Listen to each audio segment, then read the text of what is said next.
Aya Nakamura et Theodora ont été vus en froid au dîner du Louvre. C'est le featuring que tout le monde rêve d'avoir, sauf que ce n'est pas près d'arriver.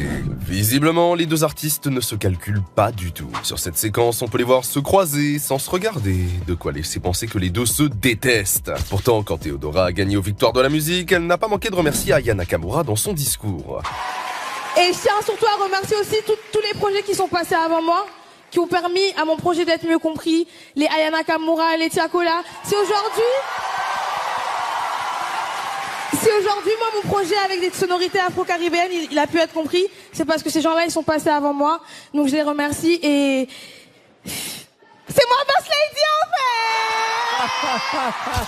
Vrai, reconnaissent vrai. Elle avait bien raison, Theodora. Aya Nakamura est celle qui a pavé le chemin pour les artistes comme elle. Depuis qu'elle a percé, la Boss Lady est souvent comparée à la Queen Aya. Les médias et les fans les opposent souvent, alors qu'en vérité, elles n'ont rien l'une contre l'autre. Elles sont juste deux artistes différentes avec leur parcours respectif. Seulement voilà, Theodora rejette toute comparaison avec Aya. Dans une interview, elle ne cachait pas son ras-le-bol d'être perçue comme la nouvelle Aya, comme si Theodora n'avait pas son propre style. Un truc féminin en fait, parce que aussi il y a ce truc de les médias et tout le monde en général, quand tu viens d'arriver et que t'es une meuf, ils parlent de toi comme si tu remplaçais une autre. Ouais, la nouvelle nanana. Ouais, la nouvelle nanana. Comme si celle qui était déjà là, elle allait être remplacée alors que...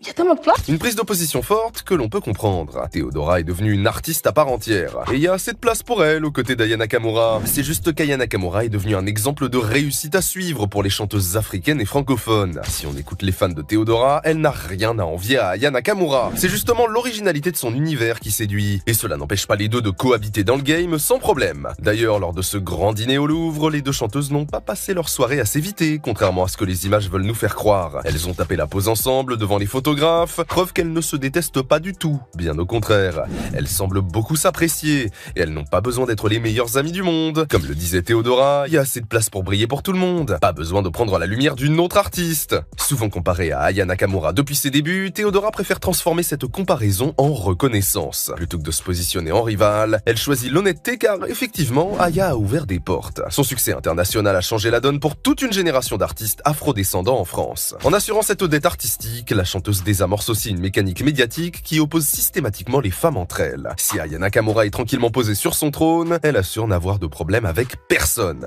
Super, merci. Très honorée d'être ici ce soir. La première fois que j'ai fait ma pub avec Lancôme. Très marquant. Parce que j'aurais jamais imaginé un jour faire la pub au Louvre. Et puis, j'ai passé un bon moment avec l'équipe. Et là, aujourd'hui, je suis contente d'être ici. Tout le monde, hein. Je suis en paix avec tout le monde. Elle est bien avec tout le monde.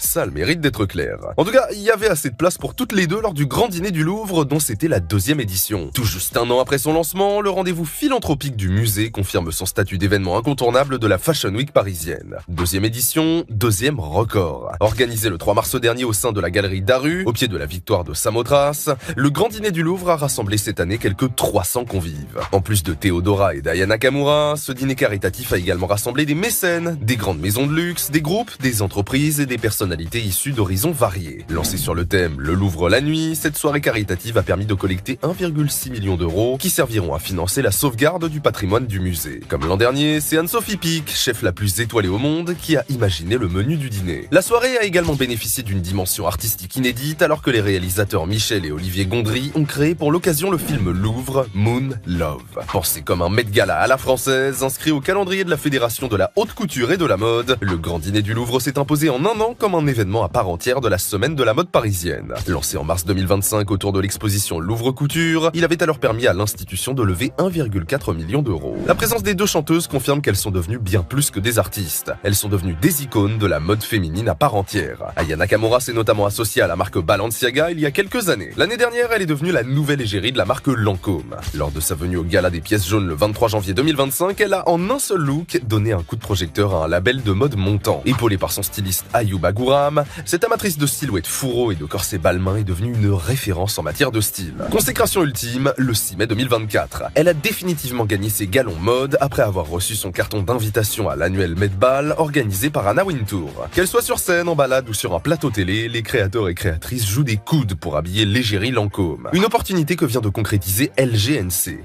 Jeune maison à garder à l'œil. C'est elle qui a signé la combinaison de dentelle doublée d'une mini-jupe portée par Aya Nakamura Nakamura lors de sa performance au Gala des pièces jaunes. Le concert caritatif orchestré le 23 janvier 2025 a été retransmis en prime time 5 jours plus tard sur France 2 et a réuni plus d'1,5 million de Français. Une belle vitrine pour le label émergent à l'univers rétro-dystopique imaginé par Antoine Le Glonec et Christophe Bouvier. De son côté, Theodora a collaboré avec une marque pour la première fois en fin d'année 2025, la plateforme Vinted. Au total, une trentaine de vêtements et accessoires soigneusement sélectionnés par Theodora étaient mis en vente sur Vinted à des prix allant de quelques euros à 55 € pour la pièce la plus chère. Un bon burst de la marque Alpha Industries. On y retrouvait aussi la robe de Theodora portée dans le clip Free Kitty, des chaussures issues du film créatif de la campagne, ainsi que de nombreuses autres pièces emblématiques de l'artiste. En plus, la collaboration a été réalisée au profit d'une organisation qui rassemble les ONG françaises, engagées dans la solidarité internationale pour promouvoir la justice sociale, réduire les inégalités et soutenir un développement durable. Theodora met donc à profit son nouveau statut d'icône de la mode pour des causes nobles.